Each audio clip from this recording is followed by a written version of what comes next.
How we doing? Good, how are you? Good. Nicer day here in Iowa than there was in Nashville. It's supposed to only be like 60 there or something.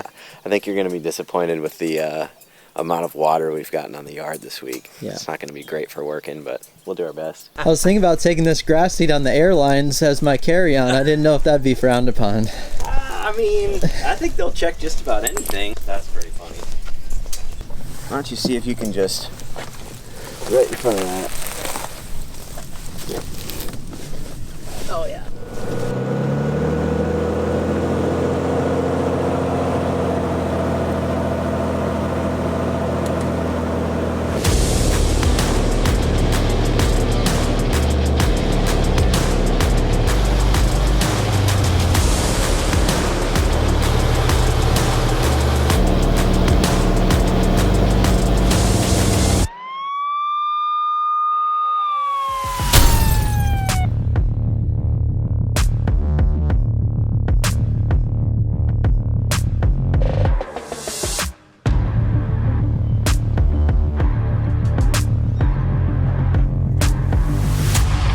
Back in Nashville today, I have a short window to get back here and get a few things done, but I wanted to show you where we're at with this project right now. And putting in basically a temporary lawn today that may be temporary, may not be temporary. It all kind of depends on what goes on here with the weather coming up into the summer and how all that works out. And the reason that I say that is because not a great time right now to really be seeding a cool season lawn going into the summertime. Who knows exactly? It's been kind of a cool spring as far as the weather goes. There hasn't been a lot of heat yet, but we don't know when we're going to get into that time frame, so we're just going to find out. Now, from my past seeding at my house, I've learned that these grasses can actually take a lot more heat depending on if you can get enough water to them and kind of do a few key things with that as well. So that's why I say it may be temporary, it may not be temporary. We're going to find that out, but we're going to do our best just to get something on the ground right now because we have so much bare soil from all this irrigation work that it's either going to get eroded away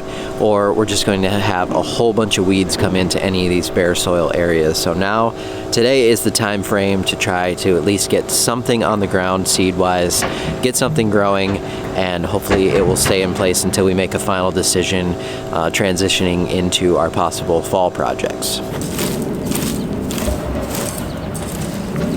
So because of the rocky soil that we have here, we're just trying to do a little cleanup on this before we come through and do a mow.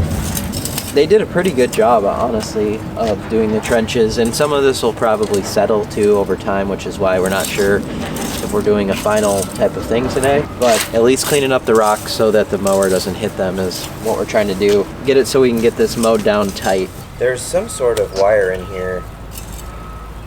See this? That looks like netting from the original. From the original stuff? Yep. It's amazing how good that rake does in just a short amount of time. I know, that's what I was saying, these plastic rakes. Yeah, that's kind of priceless. They tend to pick up things off the surface really well. Yeah. Got some mold.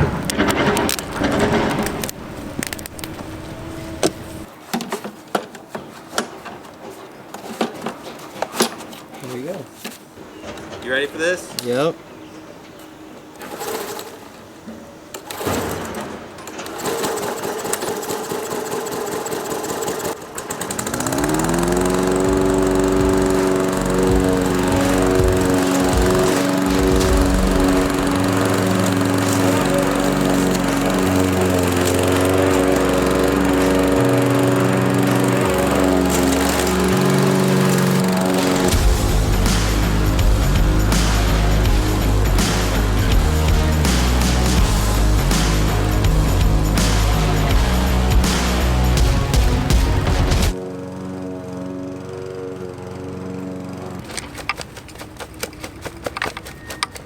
We don't need 7 random fescue. No.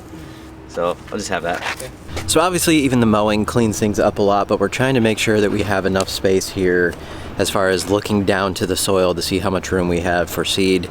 And in some of these areas, especially out by the street over there, I'm gonna be doing a spray and seed method. Now I'm only here for a day, so the ideal way to do this would be to spray out that weed and grass and whatever is over there and wait a little bit to make sure that you got all of it, and then work the soil, put in the seed, do it all the right way, except we don't have really time to do that right now. I have done this other method a few times when I'm in a time pinch like I am today, and so that's essentially spraying the grass killer and the weed killer, same thing. It's gonna kill everything over in that section on the same day as you seed. It doesn't affect the seed because it's only going to be sprayed onto whatever is over there right now. The seed does not affect that whatsoever.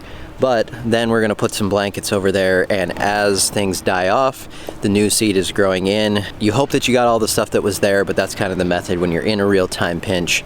Again, I have done this a few times and it's worked out pretty well for me, so I figured we would implement that today.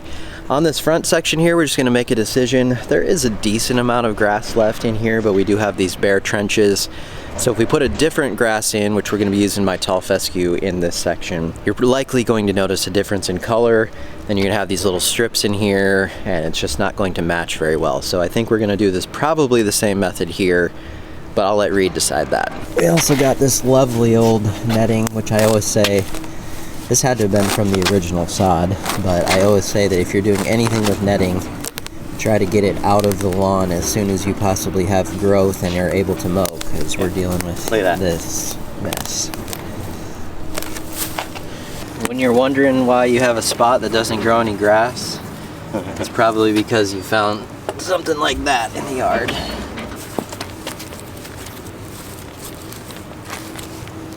So we got all the clumps out of here. Now pretty much just left with bare soil. So we have this little cultivating tool that we just bought, which I've used quite a few times as well. And this should allow us to come through here and try to level this out a little bit better. There's a clump there. Yep. Yeah, it's a rock. Actually, there's more right there. It's good to find this stuff now. Another nice piece. Yeah, because why wouldn't you just bury that? That makes sense. Let's leave that for the homeowner. Beautiful.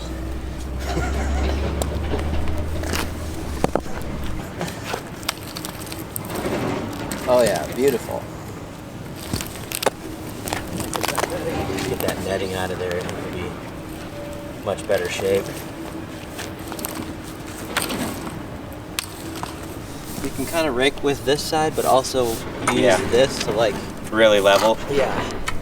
Yep. So you can kind of, as much as possible, just get those low spots filled. Yep. Yeah, that makes sense. This tool is awesome.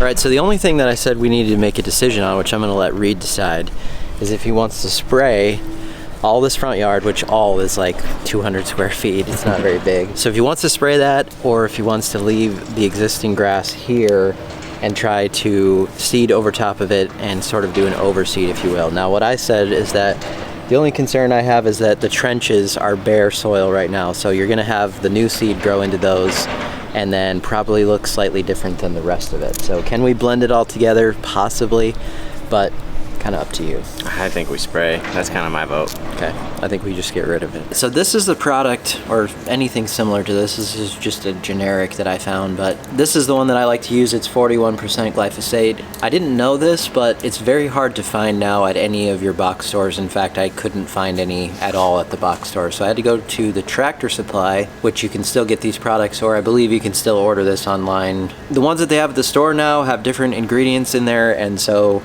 this method that I'm doing today is not going to work with those because there's some other chemicals in there that are going to take a few weeks before you can seed. But this we can spray today and we can seed it exactly at the same time. And as I said, as all the grass starts to die off that's there, the new grass is going to grow in. At least that's the plan, and we're going to hopefully get some good results from this. But Reed's gonna do the spraying today. We just got a little hand can that I like to use, and I'm gonna go with a 3% solution of this.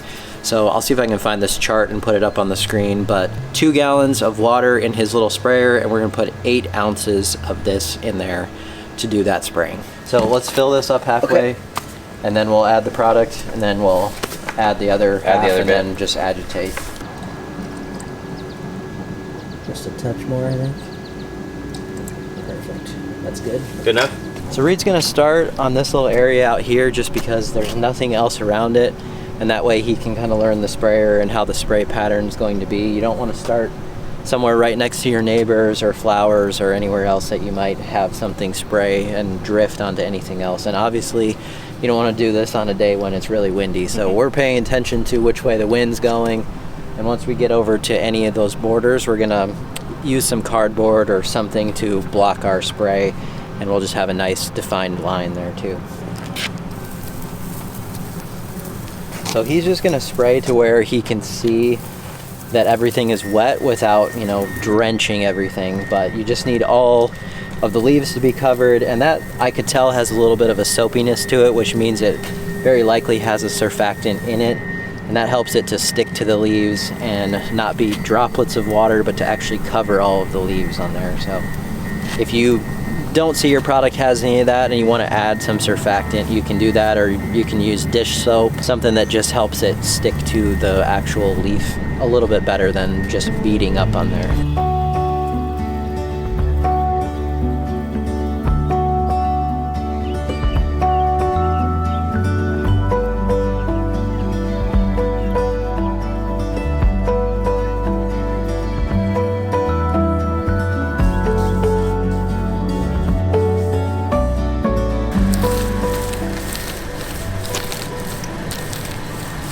Yeah, and That's going to be the hardest part, is right here.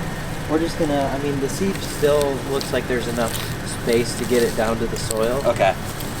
But basically, as that dies off, Yep. your other seeds should be growing in. That's the goal. Yep.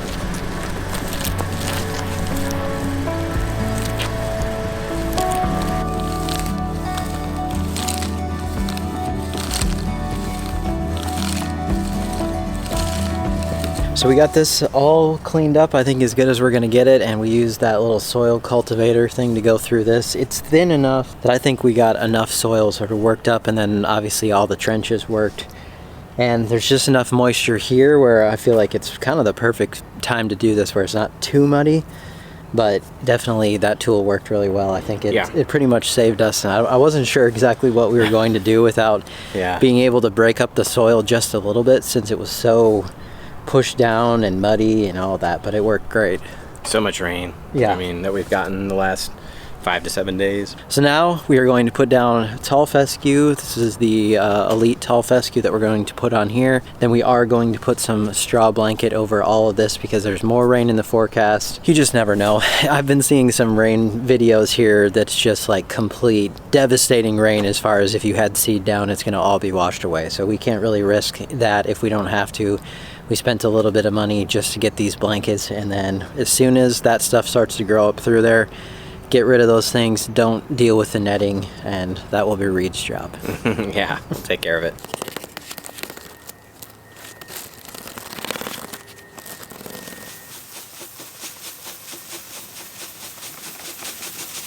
We just need to kind of figure out how it goes across here, and also the walk speed's probably not going to be very consistent with how bumpy and clumpy it is. So essentially we're just going to set it, let's just try something low. Okay. And we just want to get even spread out of here without dumping seed anywhere. Okay. And it would be much better to have to walk in a couple directions and get seed out than it is to just like have it set way up here and all of a sudden you You're get like, a big spot. Yep. So. That's actually a pretty good setting. Is it? And now I would do the outside border first, and then you can do the middle. Okay. Keep edge guard on or whatever. Yep. It's light enough. You might be able to crank it up maybe to like 4. Okay. Go ahead.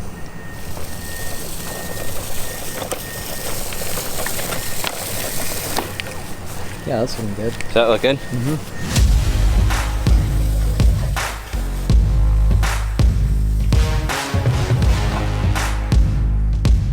So I went through here on any of these areas that were more of the trenches and kind of seeded a little extra by hand. Kind of see here, got just a good distribution in between there.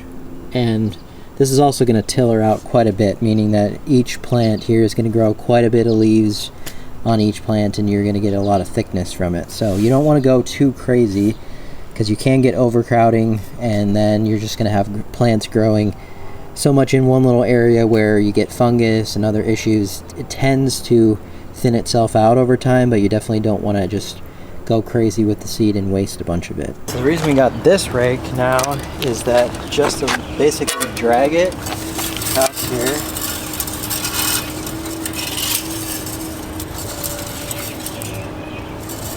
and since we're covering, this isn't absolutely essential, but really what you like to do is have the seed like just slightly under the surface. Yep. Just so that it's not sitting just right on top. It helps protect it. Yeah. Yep. So that's why I like these wire rakes. And it's kind of hard to do, like I said, on here because you got some grass left. Got some chunks there. Yeah. So just a light rake across. Yep. You can kind of see how it disappears just a little. For sure.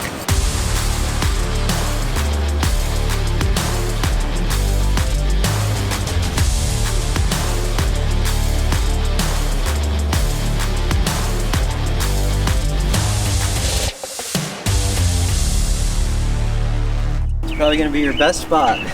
Probably. It's alright, it was my worst before. Yeah. Right there, find it? Yep. Yep.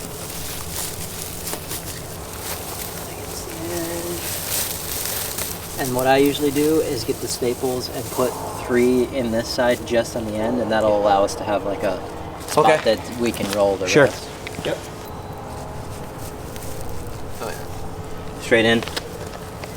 We're gonna hit a rock every once in a while. Yeah, that's fine. Now we just basically roll this.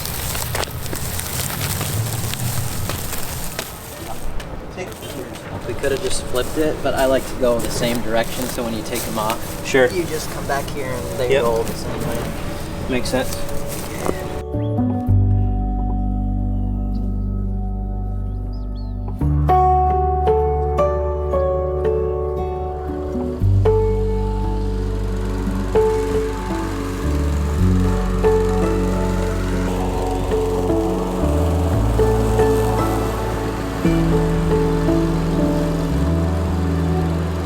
We did the exact same process back here in the backyard, just on this area where they did that concrete pad, and there was just some bare soil out here, so we wanted, again, get something down so that we can try to avoid erosion and everything else with the amount of rain that they've been getting around here. So I think that there's more rain in the forecast.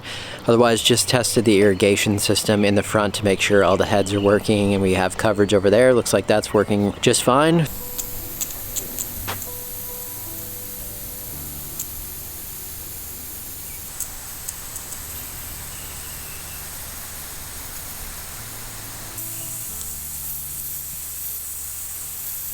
Excited to see how this is going to look in the next couple weeks as things start to come up and start to grow in. And will it be a temporary solution or the end game solution for some of these areas? Definitely not sure yet until we figure out how all this grows in and just how all the process goes getting through the rest of the summer. That's where we're at right now. Thank you so much for watching today. We'll see you next time.